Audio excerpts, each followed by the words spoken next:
你好啊，记得个。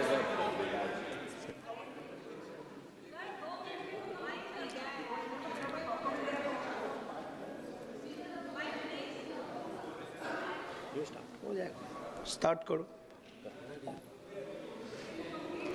अध्यक्ष महोदय जी, मैं आपकी बहुत धन्यवादी हूं कि आपने मुझे चुनावी सुधारों पर बोलने का मौका दिया है, खासकर इसलिए क्योंकि मैं एक नई सांसद हूं, मुझे दूसरों का नहीं पता उनका कैसा अनुभव रहा, लेकिन पिछला ये एक साल मेरे लिए खासकर विपक्ष से रिलेटेड जो है बहुत ही ज़्यादा चिंताजनक रहा है। एक तरह से ट्रॉमेटिक मैं इसे कह सकती हूँ। हर दिन इन्होंने यहाँ पे तमाशा किया है, हमारा दिल दहल जाता था इनको देखकर। एसआईआर ये वेल में उतर जाते थे। यहाँ पर इन लोगों ने डराना, धमकाना, धक्का मुक्की, ऐसा कोई इन्होंने किसी तरह की कोई बदतमीजी नहीं है जो एक भी दिन इन्होंने संसद भवन चलने नहीं दिया। हम जनता के प्रतिनिधि हैं, हम यहाँ पर उनकी आवाज लेकर आते हैं, हम कुछ सीखने आते हैं, हम नए सांसद हैं।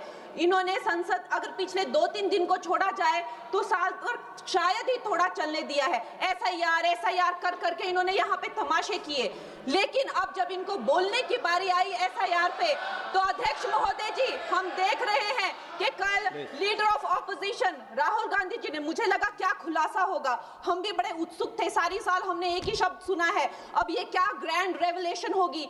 लेकिन राहुल गांधी जी जो लीडर ऑफ ऑपोजिशन है, उन्होंने कल जब कहा खादी है, खादी में धागे हैं, धागे में लोग हैं, लोगों के अंदर, उनको जब कहा गया कि आप पॉइंट की बात कीजिए, तो उन्होंने कहा कि मैं अपना फ्रेम कर रहा हूं, मैं अपना आर्ग्यूमेंट फ्रेम कर रहा हूं। और इतनी देर बाद जब वो फ्रेम करके पहुंचे तो ले देकर वो वापस उसी अंतर्राष्ट्रीय मूल की महिला, अध्यक्ष जी मैं एक महिला होने के नाते आपसे रिक्वेस्ट करना चाहती हूं कि every woman is entitled to her dignity. वो अंतर्राष्ट्रीय मूल की है, विदेशी महिला है, लेकिन उन्होंने कितनी बार आकर उन्होंने सोशल मीडिया पे कहा है कि मैं कभी भारत नहीं गई हूं, मेरा हरियाणा चुनाव से कुछ लेना देना नहीं है। लेकिन फिर भी ये लोगों ने बिना किसी ठोस सबूत के उनका यहाँ पे फोटो बना के उन्होंने उनको उछाला, यहाँ पे उनकी तस्वीर उछाली यहाँ पर और यहाँ पर ब्लैक कार्ड यूज करना भी अलाउ नहीं है। इन्होंने फिर भी नियमों का उल्लंघन किया।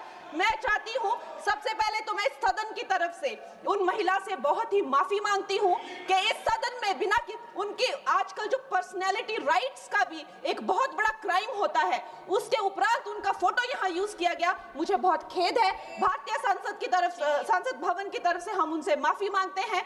और ये देखिए महिलाओं का हमेशा ये अपमान करते हैं, लेकिन हमारे प्रधानमंत्री चाहे बेटी बचाओ बेटी पढ़ाओ हो, महिलाओं को शौचालय देने से लेकर, महिलाओं को गैस देने से लेकर, महिलाओं को जो है वो छात्रवृत्ति न जाने कितनी ऐसी योजनाएं हैं। कांग्रेस वालों शायद तुम लोग ये समझ नहीं पा रहे हो, ईवीएम्स हैक नहीं करते हैं प्रधानमंत्री लोगों के दिलों को हैक करते हैं। और ये लोग दुहाई देते हैं कि वो जो पुराने जमाने के दकियानूसी, वो जो चिट कागज पे लिखकर जो मतदान होता था वो सबसे अच्छा था।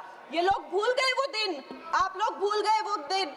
इंदिरा गांधी वर्सेस राज नारायण का केस, उसको जो है इतिहास में The case that shook the nation के नाम से जाना जाता है, उस पर मैंने एक फिल्म भी बनाई हुई है।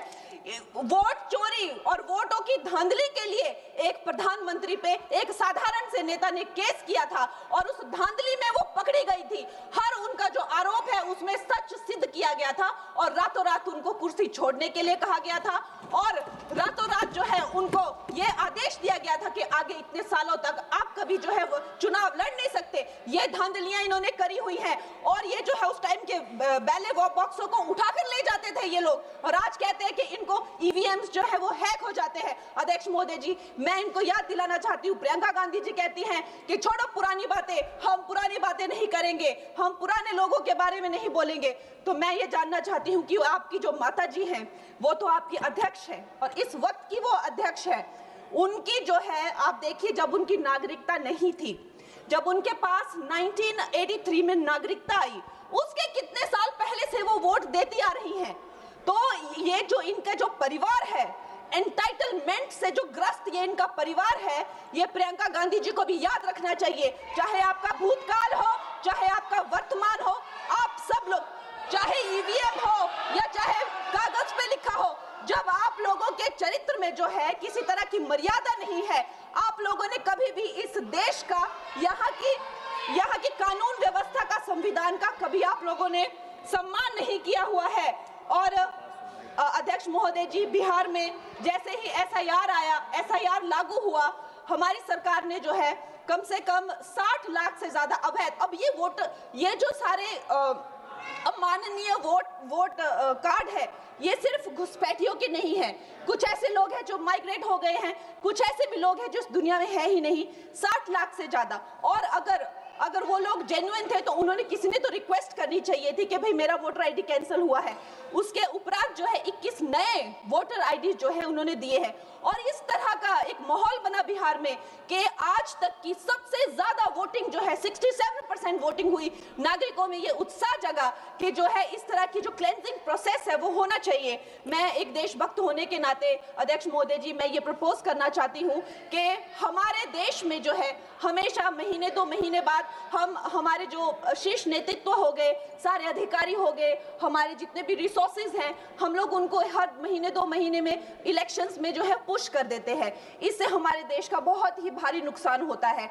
और मैं ये चाहूंगी कि 1 नेशन 1 इलेक्शन, जो नरेंद्र मोदी प्रधानमंत्री जी जो कहते हैं कि एक वोटिंग जो है डेमोक्रेसी के उत्सव के रूप में, जैसे कि दिवाली होती है, होली होती है, उस रूप में मनाया जाए। क्योंकि ये सिर्फ सरकार का ही नुकसान नहीं है, 10,000 करोड़ से ज्यादा का जो नुकसान होता है सिर्फ वही नहीं है, लेकिन मुझे लगता है कि धीरे धीरे हमारे जो नागरिक भी है उनमें जो वोटिंग फटीक है, बार बार उन्हें जागरूक करना, बार बार कई जगहों से जहां वो काम करते हैं वहां से उनको ट्रैवल करके अपने नेटिव प्लेसेस पे आना और बार बार मार्केटिंग करके, it is exhausting for the whole ecosystem.